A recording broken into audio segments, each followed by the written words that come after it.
উত্তর চব্বিশ পরগনার জগদ্দল বিধানসভা কেন্দ্র থেকে এবার বিজেপির প্রার্থী হয়েছেন প্রাক্তন আইপিএস অফিসার রাজেশ কুমার।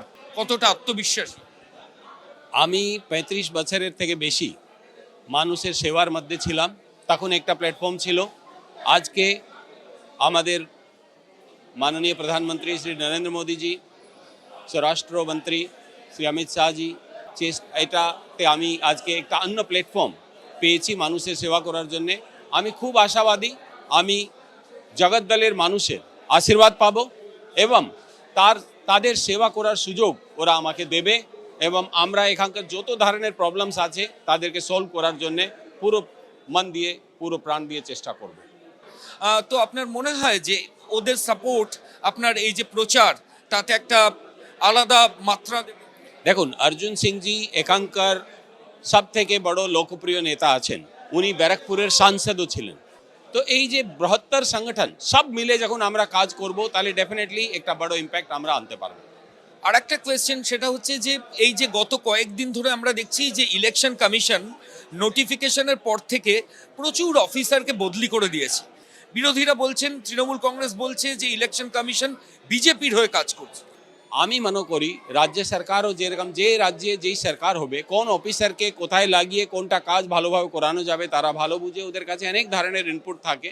সেইভাবে ইলেকশন কমিশনও কিভাবে ফ্রি অ্যান্ড ফেয়ার পোল করানো যেতে পারে ওরা বিভিন্ন জায়গা থেকে ইনপুট পাচ্ছে এবং যে অফিসারকে ওরা উপযুক্ত মনে করছে তার মাধ্যমে কাজটা করাবে। এবং প্রত্যেক অফিসারের এটা দায়িত্ব আছে কি যে নির্বাচন কমিশন যে দায়িত্বটা ওদেরকে দিয়েছে free and fair poll conduct করানোর জন্যে, এই দায়িত্বটা যেন আমরা পালন করি। এবং সব রাজনৈতিক পার্টিরও এটা কর্তব্য যেন এটা খুব নির্বাধভাবে ফ্রি অ্যান্ড ফেয়ার পোল এখানে হতে পারে, তার জন্য সকলকে এর মধ্যে হেল্প করা উচিত। এই মুহূর্তে আমরা টেলিফোনে যোগাযোগ করতে পেরেছি অর্থনীতিবিদ শৈবাল করের সঙ্গে। শৈবাল বাবু, এই যে ইন্ডাস্ট্রিয়াল ডিজেল এবং প্রিমিয়াম পেট্রোলের দাম বাড়লো, এতে তো সরাসরি প্রভাব পড়বে মূল্য বৃদ্ধির ওপর, অর্থাৎ জিনিসপত্রের দাম বাড়ার আশঙ্কা থাকছে তো? হ্যাঁ, নিশ্চিতভাবেই। কারণ যেরকম ঘোষণা করা হয়েছিল যে পেট্রোলের দাম এবং ডিজেলের দাম ইন্ডাস্ট্রিয়াল অথবা ট্রান্সপোর্ট যাতেই ইউজ হোক না কেন, সেটাতে কিন্তু সরকার মোটামুটি এক ধরনের আশ্বাস দিয়েছিল যে এটাকে বাড়ানো হবে না যতই প্রেশার আসুক ভারতের ওপরে। এবং এটা বোঝা একটু শক্ত এই কারণেই যে ভারতে কিন্তু পেট্রোল বা ডিজেলের যে ঘাটতি সেটা সাপ্লাই জনিত এই মুহূর্তে নয়, কারণ হরমুজ দিয়ে অন্য কোনো জাহাজ আসুক বা না আসুক ভারতেরটা আসতে পারছে, সবকটা না হলেও কিছু পারছে। সুতরাং একটা প্রশ্ন থেকেই যাচ্ছে যে এটা বাড়ানো হলো কেন, এবং বাড়ানোর পরে যে প্রভাব পড়বে সেটা অবশ্যই উৎপাদনের ওপরে এবং ট্রান্সপোর্টের ওপরে। এবং ট্রান্সপোর্টের ওপর চাপ পড়লে যে সবসময়তেই দাম বাড়বে এটা একেবারে নিশ্চিত একটা আউটকাম। ফলে মনে হচ্ছে যে এই যে মূল্যবৃদ্ধি বা মুদ্রাস্ফীতির প্রবলেমটা ভারতবর্ষ এতক্ষণ পর্যন্ত এড়াতে পেরেছিল সেটা কিন্তু খুব শিগগিরই চলে আসবে লোকের বাজারে এবং ঘরে আর কি। ধন্যবাদ শৈবাল বাবু। পশ্চিম এশিয়ায় যুদ্ধের আঁচ, ক্রমাগত দাম বাড়ছে জ্বালানির। একদিকে আপনারা দেখতে পাচ্ছেন শিল্পক্ষেত্রে ব্যবহৃত যে ডিজেল তার দাম বেড়েছে, তারই পাশাপাশি প্রিমিয়াম পেট্রোলেরও দাম বেড়েছে, অর্থাৎ দাম বেড়ে গেছে উচ্চ মানের যে পেট্রোল তারও দাম বৃদ্ধি হয়েছে। ইন্ডাস্ট্রিয়াল ডিজেলের দাম লিটার প্রতি 21 টাকা 92 পয়সা বৃদ্ধি পেয়েছে এবং সেটা বেড়ে দামটা ঠিক কত দাঁড়িয়েছে আরো বিস্তারিত আমরা জানবো আমাদের প্রতিনিধি অরিত্রিক ভট্টাচার্যর কাছ থেকে। অরিত্রিক, দেখো, ইন্ডাস্ট্রিয়াল ডিজেলের দাম এই মুহূর্তে সেঞ্চুরি ছাড়িয়েছে। যে দাম ছিল গতকাল পর্যন্ত 87 টাকা 67 পয়সা, সেটাই এখন বেড়ে 109 টাকা 59 পয়সা, অর্থাৎ 22 টাকা বাড়ার পর এটা কিন্তু এই মুহূর্তে সেঞ্চুরি ছাড়ালো। এবারে প্রভাবটা যদি বলতে হয় তাহলে সেটা সবচেয়ে স্পষ্ট যে ইন্ডাস্ট্রিয়াল ডিজেল হয়তো পেট্রোল পাম্পে গিয়ে সাধারণ মানুষ কিনছেন না, কিন্তু ইন্ডাস্ট্রিয়াল ডিজেল যে কোনো শিল্পের কাজে, এমনকি সেচের কাজে, কনস্ট্রাকশন বিভিন্ন কাজে ব্যবহৃত হয়। এবার সেচ থেকে শুরু করে ইন্ডাস্ট্রি সব জায়গাতে যেহেতু এই ডিজেল ব্যবহৃত হয়, খুব স্বাভাবিকভাবেই এই দাম এতটা হারে বৃদ্ধি পাওয়ার ফল মূল্যবৃদ্ধিতে সরাসরি প্রভাব পড়তে পারে, এমনটাই কিন্তু বিশেষজ্ঞরা মনে করছেন। পাশাপাশি বলে রাখা দরকার যে প্রিমিয়াম পেট্রোল তার দামও কিন্তু আজকে 2 টাকা 8 পয়সা বেড়ে 114 টাকা 95 পয়সা এসে দাঁড়িয়েছে। এবং যে অটোর জন্য যে এলপিজি গ্যাস সেটাও কিন্তু এক সপ্তাহের মধ্যে দুবার বেড়েছে, দুবারে মোট 13 টাকা বেড়ে এখন সেটা 70 টাকা 68 পয়সা। সার্বিকভাবে যে পরিস্থিতি তৈরি হয়েছে ইন্ডাস্ট্রিয়াল ডিজেলের ফলে যেভাবে মূল্যবৃদ্ধির একটা আশঙ্কা যেমন তৈরি হচ্ছে, তেমনই যে জিনিসটা ঘর এবং বাণিজ্যিক সিলিন্ডার এলপিজি গ্যাস দিয়ে শুরু হয়েছিল, সেটা দেখা যাচ্ছে যে জ্বালানির যে অন্যান্য মাধ্যম সেখানেও কিন্তু কিছুটা ছুঁয়ে ফেলছে, এবং সেই জায়গা থেকে আশঙ্কা যে সাধারণ পেট্রোল ডিজেলেও এর প্রভাব পড়ে কিনা আপাতত সেদিকেই নজর। কারণ মধ্যপ্রাচ্যের যে যুদ্ধ পরিস্থিতি সেটা বেশ কয়েকদিন আগে শুরু হলেও এখনো পর্যন্ত সেটা সম্পূর্ণ সীমিত হওয়ার কোনো লক্ষণ দেখাচ্ছে না। তার ফলে এর প্রভাব কতটা ভারতীয় বাজারে পড়ে আপাতত সেদিকেই নজর রাখার দরকার। ধন্যবাদ অরিত্রী। পশ্চিম এশিয়ায় যুদ্ধের আজ একদিকে যেমন ইন্ডাস্ট্রিয়াল ডিজেলের দাম বাড়লো, পাশাপাশি দাম বাড়লো উচ্চমানের পেট্রোলেরও। আজ থেকেই দাম বেড়ে গেল উচ্চমানের পেট্রোলের। এই মুহূর্তে আমরা যোগাযোগ করতে পেরেছি তৃণমূল মুখপাত্র অরূপ চক্রবর্তীর সঙ্গে। অরূপ, তা কি বলবেন?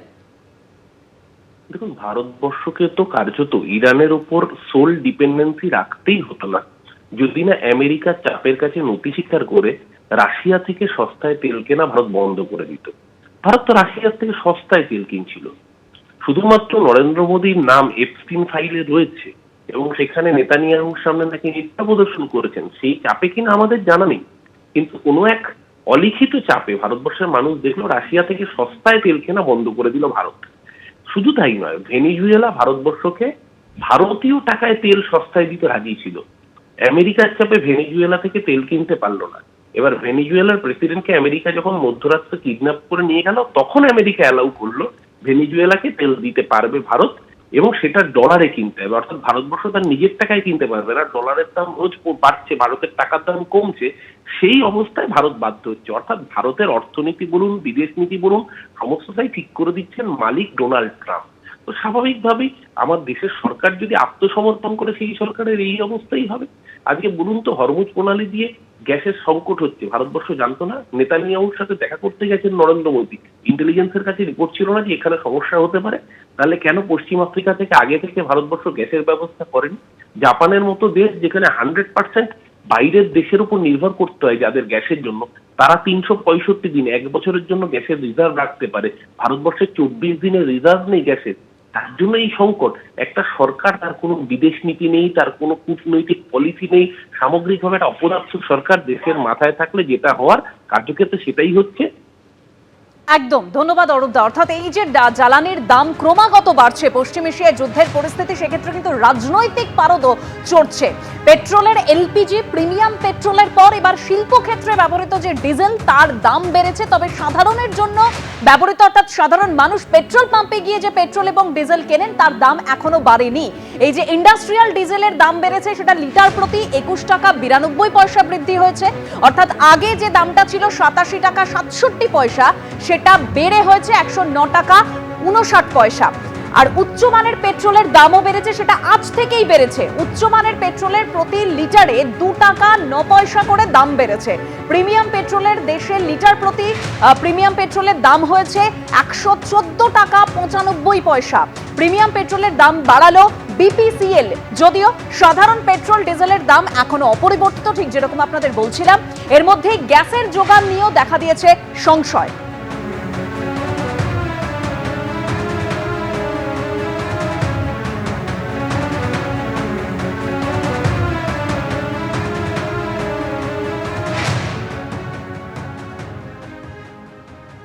এবিপি আনন্দ, এগিয়ে থাকে, এগিয়ে রাখে।